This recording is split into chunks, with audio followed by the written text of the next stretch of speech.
जीवन में अगर कुछ पाना और सीखना है तो अपने शिक्षक का सम्मान करो, क्योंकि शिक्षक ही ऐसी नींव आपको प्रदान कर सकता है जो आपको जीवन में ऊंचाइयों और बुलंदियों तक लेकर जाए। Myself doctor Mamta Sharma, I welcome you in my YouTube channel Government to Governance. Today my topic is features, merits of hierarchy, यानी कि पद सोपान की विशेषताएं या पद सोपान के लाभ। जैसे कि हमने लास्ट वीडियो में देखा था कि पद सोपान या हायरार्किकल सिस्टम क्या होता है, और मैंने पुलिस एडमिनिस्ट्रेशन का पूरा हायरार्किकल सिस्टम आप लोगों के सामने रखा था। तो आगे उसकी फीचर्स क्या हैं, क्यों सभी डिपार्टमेंट्स में हायरार्किकल सिस्टम को अडॉप्ट किया गया है, चाहे वो प्राइवेट एडमिनिस्ट्रेशन है या वो गवर्नमेंट एडमिनिस्ट्रेशन है, सब में इस सिस्टम को जो है फॉलो किया जाता है। तो इसमें सबसे पहले जो फीचर हमारा है वो है यूनिटी ऑफ कमांड, यानी कि आदेश की एकता। देखिए, जो हायरार्किकल सिस्टम बना होता है उसको हम स्केलर सिस्टम या स्टेप सिस्टम भी कहते हैं। इसका मतलब ये है कि जो हायर पोस्ट पर बैठा है वो जो भी ऑर्डर करेगा वो हर स्टेप से होते हुए नीचे आएगा। यानी कि अगर ए ने, यानी कि हेड ऑफ डिपार्टमेंट ने कोई ऑर्डर के लिए रखा है या एन के लिए उसको ऑर्डर को पास किया है और वहां तक जाना है, तो ऐसा नहीं है कि वो बाईपास होकर यहां तक आ जाएगा। नहीं, सबसे पहले उसे इस स्टेप से, फिर इस स्टेप से, और होते होते सभी स्टेप्स को क्रॉस करते हुए यहां पहुंचेगा। तो ये आदेश जो है सभी डिपार्टमेंट या सभी स्टेप या सभी स्केलर सिस्टम से होता हुआ उस एम्प्लॉय तक पहुंचेगा। इससे क्या रहेगा, आदेश की एकता बनी रहेगी। उसके बाद है क्लियर लीडरशिप। क्लियर लीडरशिप का मतलब क्या है कि सबसे जो जितने भी बड़े बड़े ऑर्गेनाइजेशन होते हैं उसमें सबसे बड़ी कंफ्यूजन यही होती है कि किस एम्प्लॉय को किस ऑफिसर की बात माननी है या किसकी डायरेक्शन को फॉलो अप करना है। क्योंकि अगर डायरेक्शन एक की तरफ से क्लियर हो जाते हैं तो वो काम जल्दी हो जाता है, लेकिन अगर कंफ्यूजन रहती है तो उन काम को करने में बहुत ज्यादा देरी हो जाती है। तो इस सिस्टम का सबसे बड़ा फायदा ये आप देख रहे हैं कि जो स्टेप बना हुआ है, जैसे बी का जो इमीडिएट ऑफिसर है वो ए है, ऐसे ही डी का इमीडिएट ऑफिसर बी है और ई का भी बी है। तो यहां पर क्या है कि हर स्टेप पर जो एम्प्लॉय बैठा है उसको जो उसका नियर बाय ऑफिसर है उससे उसको इंस्ट्रक्शन लेनी होती है।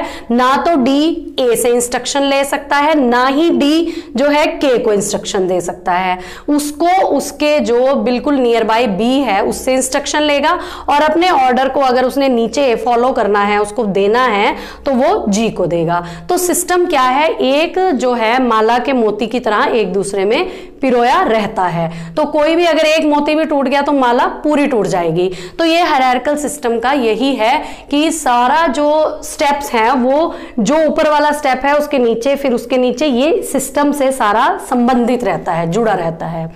तीसरा, इंटीग्रेटेड एकीकृत व्यवस्था। इसको मैं अभी क्लियर कर ही चुकी हूं कि जब सभी स्टेप एक दूसरे के अंतर्गत रहते हुए सभी दिशा निर्देशों का पालन करेंगे तो उसमें क्या है, इंटीग्रेशन रहेगी, यूनिटी रहेगी, एकीकृत रहेगा।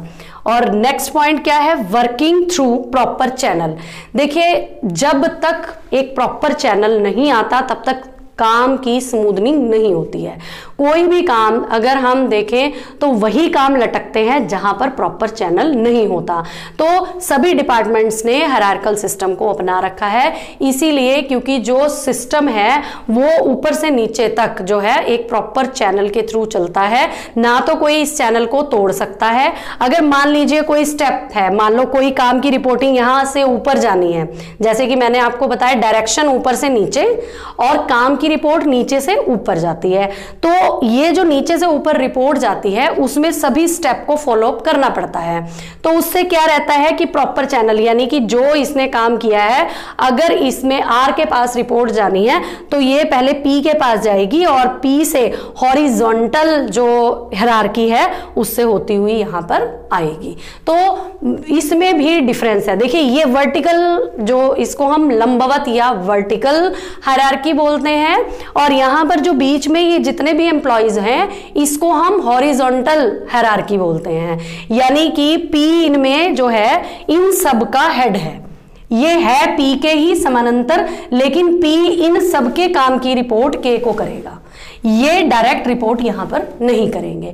तो मतलब क्या है कि पद सोपान में कोई भी बाईपास नहीं होता, कोई भी अगर एक स्टेप को तोड़ेगा तो सीढ़ी से गिरने का खतरा रहेगा।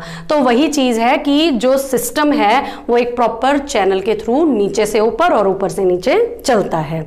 प्रॉपर कोऑर्डिनेशन, देखिए कोऑर्डिनेशन यानी समन्वय का अभाव वहीं पर आता है जहां पर सो मच कंफ्यूजन्स होती हैं, यानी कि मुझे काम कैसे करना है, मैं इस काम को कितनी देर में निपटाऊंगी, मेरा टारगेट कितना है। अगर मुझे ये बात क्लियर नहीं है तो मैं उस काम को जल्दी या एक लिमिटेड टाइम में पूरा नहीं कर पाऊंगी। तो ये एग्जाम्पल हम यहाँ पे लगा सकते हैं कि इनको जो भी काम सौंपा जाता है उसकी एक प्रॉपर लिमिटेशन होती है कि आपको 1 वीक में काम पूरा करना है, 15 दिन में करना है या 1 महीने में करना है। और वो जो सभी एम्प्लॉय है वो टाइम बाउंडेड काम करते हैं, तो इससे जो है काम बहुत ही अच्छे तरीके से जल्दी पूरा होता है और कोऑर्डिनेशन यानी कि लड़ाई झगड़ों की संभावना थोड़ी कम हो जाती है।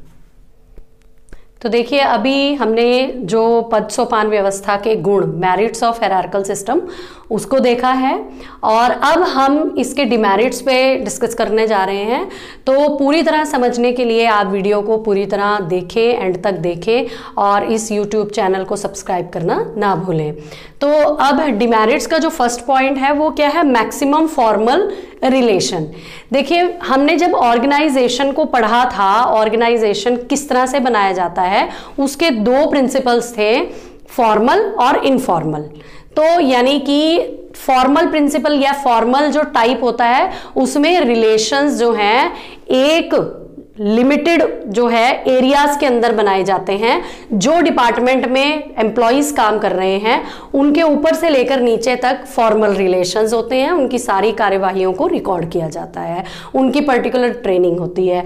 तो वो फॉर्मल जो सिस्टम है वही हायरार्किकल सिस्टम में भी पाया जाता है। जैसा कि अभी हमने समझा है कि ए ने अगर कोई काम जी से करवाना है तो वो इनफॉर्मली जी को कॉल नहीं कर सकता या जी के नाम पर कोई ऑर्डर नहीं निकाल सकता।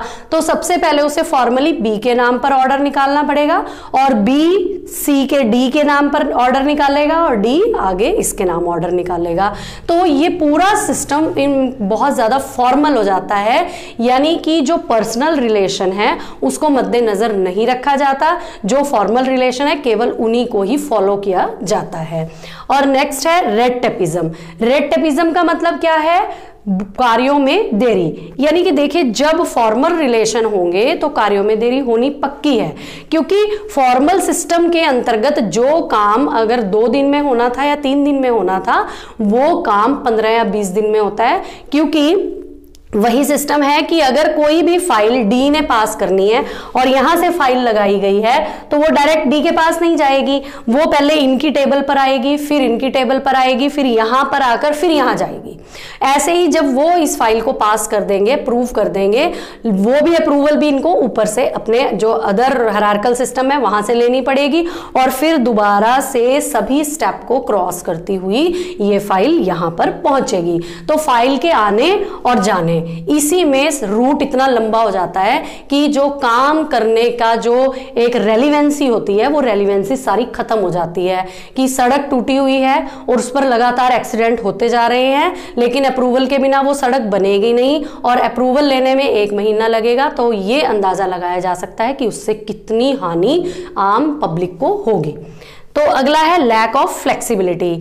मतलब क्या है कि इसमें फ्लेक्सिबिलिटी बिल्कुल भी नहीं होती है कि जो सिस्टम स्टेप बाय स्टेप होना है वो ऐसे ही होगा, चाहे वो कोई इमरजेंसी काम है, चाहे वो कोई जो डे टू डे वर्किंग है वो है, तो उसमें कोई भी ऐसा फ्लेक्सिबल सिस्टम नहीं पाया जाता है। तो इसलिए कहीं ना कहीं सिस्टम जो है पारंपरिक रूप से जो है, जो पुराने तरह से मैनुअल सिस्टम चला करता था उसमें जो काम में देरी लगती थी वो टेक्निकल टाइम में भी इसी कारण से देरी हो रही है कि जो फाइलिंग सिस्टम है, चाहे ऑनलाइन भी अप्लाई किया है लेकिन ऑनलाइन अप्लाई करने के बाद भी उस फाइल की जो चेकिंग होगी वो सारे हायरार्किकल सिस्टम पर होगी।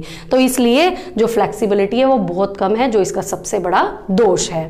तो आगे हम जो अगला प्रिंसिपल है डिसेंट्रलाइजेशन एंड सेंट्रलाइजेशन, इसके बारे में आपसे डिस्कस करेंगे।